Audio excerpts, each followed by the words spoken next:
I'm Tina, and today it's cold outside, so I'm going to make a pot of menudo. Menudo is a traditional, well, the kind I'm going to make is a Mexican menudo. It's a traditional dish that's made with hominy and beef tripe and spices. It's often eaten as a breakfast food and cooked all night, but we like to have it is for dinner. My mother-in-law used to make this, and my first mother-in-law was Hispanic, and she's who I learned how to make it from. I've started cutting up my tripe. Tripe is the stomach lining of the cow, and before you get all squeamish, it is an acquired taste. But I would hardly urge you to make the effort to acquire the taste. It is so delicious, and the fats from it are buttery and flavorful. It's just wonderful. What we did when Paul and I first got together, he didn't really like the tripe, but he liked hominy a lot, and so he would eat the hominy and eat the broth, and over time he just gradually got to where he liked the tripe more and more. And so I would encourage you to do that if you have the opportunity.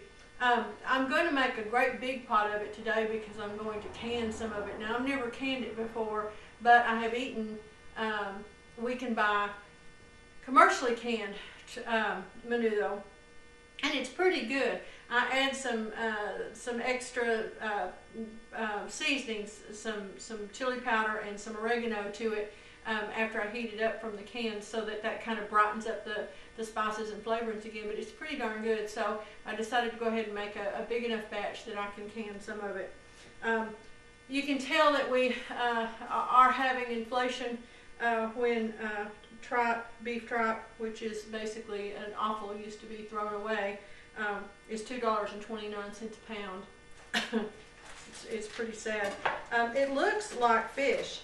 It's not, doesn't have any blood in it or anything like that, and it's very easy to handle.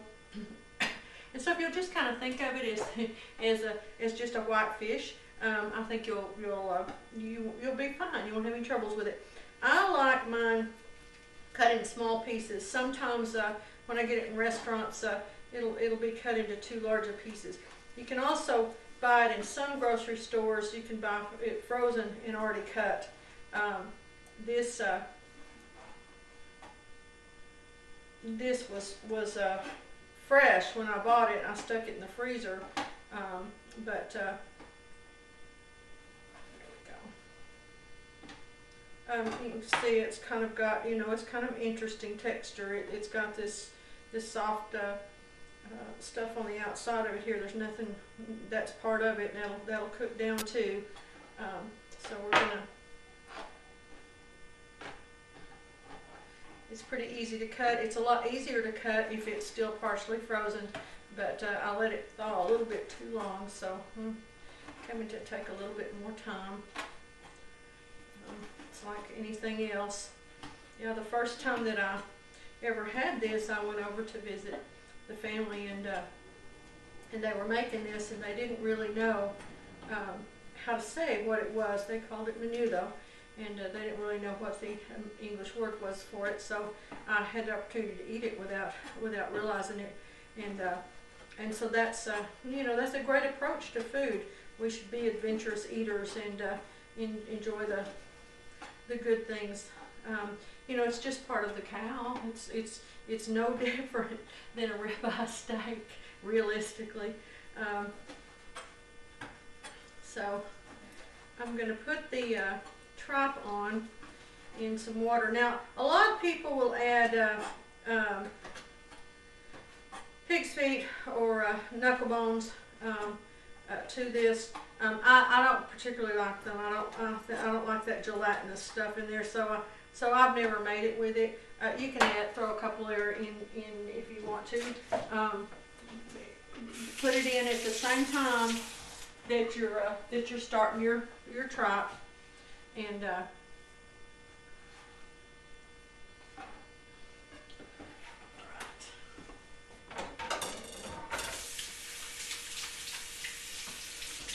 It's actually very clean. You know, by the time we buy it, it's already been cleaned and scalded and cleaned real well. All right, I'm going to put this in my stew pot, and I'm going to cover it with quite a bit of water. I'm going to put my water up to about right here, and I'm going to let it cook for a couple of hours until it starts tendering up. I don't want to overcook it. I don't want the tripe to turn mushy. So, but I think it'll probably take about an hour and a half or 2 hours before it's done, and then I'll be back and show you the rest of it. Starting up again. All right, I'm back.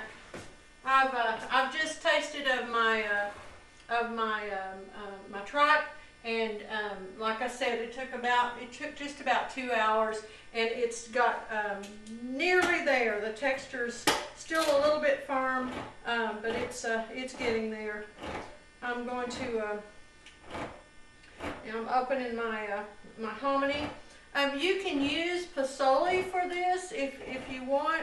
Anything that we use hominy, and you can use pasoli, but it's just a lot more trouble, and it's not readily available out here. I actually have some. I bought some online because I have another dish that I want to make down the road to show you guys. But if that's what you prefer to use, certainly go right ahead and do that. I'm going to drain this. You know, I mean, there's nothing wrong with the liquid in there, but I just prefer to not add that canning liquid to my. And this is white hominy. I've not seen people use yellow hominy for this dish. It's white hominy is what we normally use. Okay, it's boiling good there. I'm going to rinse it off a little bit, I think, here. There we go.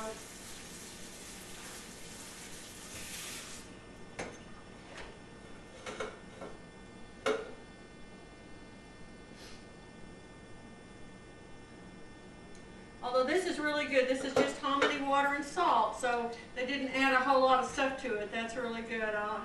I was happy to see that on something. Okay.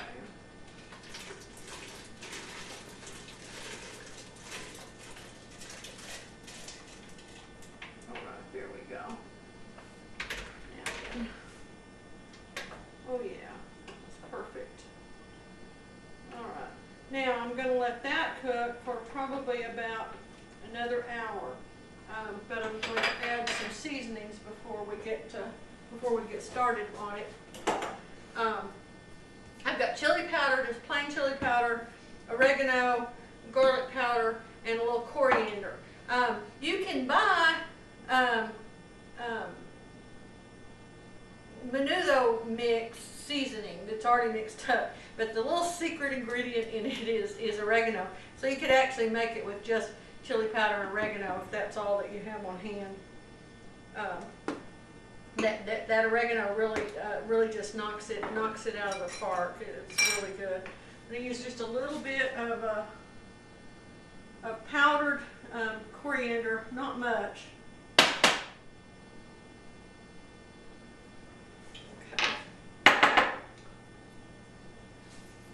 And I'll add, I'm going to add oregano 2 or 3 times.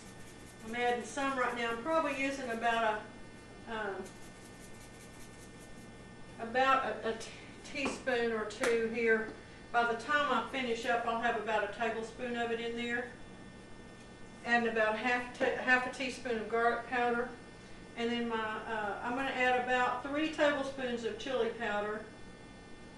Again, like I said in one of my other videos, the chili powders, the chilies vary from year to year, and so even with the same brand, you'll have slight differences in each batch of the. So I usually go by color to help me kind of judge how much I need, and that's why you'll not often see me giving a real precise amount for chili powder.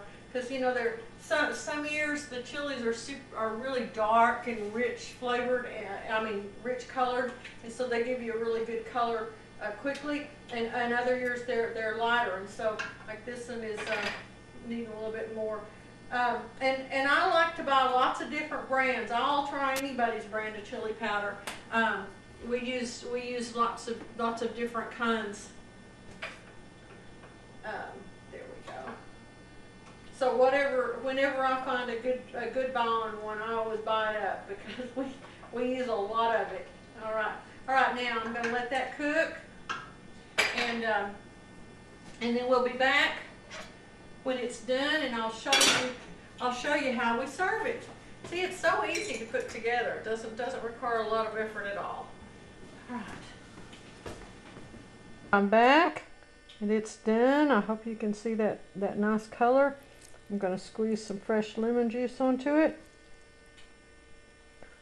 That's really important to have either fresh lemon or fresh lime juice to squeeze right onto it in the serving bowls. And fresh chopped onion is also really important. It's very traditional to eat this with just plain old saltine crackers, just premium saltines. But we prefer it with tortillas, and tonight we're having it with corn tortillas. I added some more oregano and probably a quarter cup more chili powder to it about 5 minutes before the end of the cooking time, and you can see how good it looks. If you've ever eaten pepper pot soup, that has tripe in it. So if you've ever had that, you have had tripe before and didn't realize it. Paul was telling me that while we were gone.